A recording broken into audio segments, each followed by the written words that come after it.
Hi, my name is Kira and I'm here with Anchorage Yoga Cycle. Today I'm going to work with some prenatal and we're going to do a modified downward facing dog. So if you find yourself on your mat, you can start on your hands and knees position. And there's a couple of options here.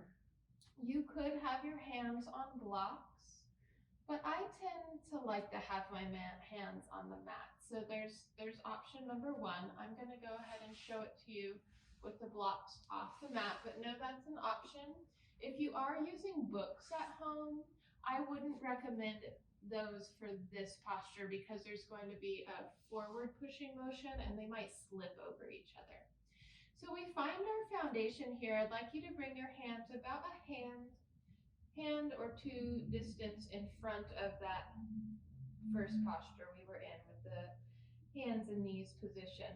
The fingers are spread wide. The middle finger is pointed forward. Good. Then you have these eyes of the elbows that spin around.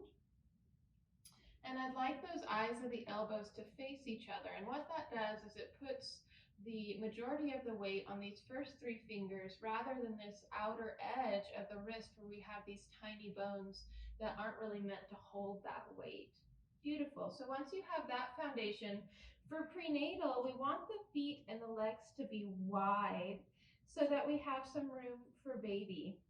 So usually I go ahead and bring my feet to the outer edges of the mat, but if you'd like, you could bring them even off the mat. So wherever you decide, today I'm going to bring them off the mat. I'm going to take a deep inhale. And as I exhale, I'm going to straighten my legs, put my hips up and back.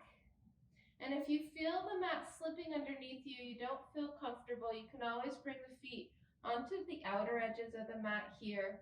Good, pushing into those first three fingers of the hand, letting the hips come up and back. And if at any point you need to, you just drop the knees and relax. If you want to take another 2 breaths here, you can. Breathing into the belly. Baby really likes this because baby can come up and out of the pelvis, having a little room. And then go ahead and exhale, drop the knees down, bring the toes together, and you always want to come into a child's pose afterwards.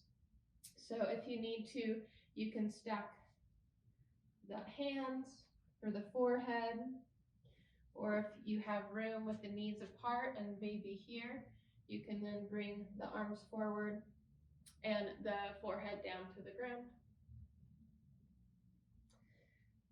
Beautiful. So you rest there for a few breaths, and then you've completed your modified prenatal yoga downward facing dog. Namaste.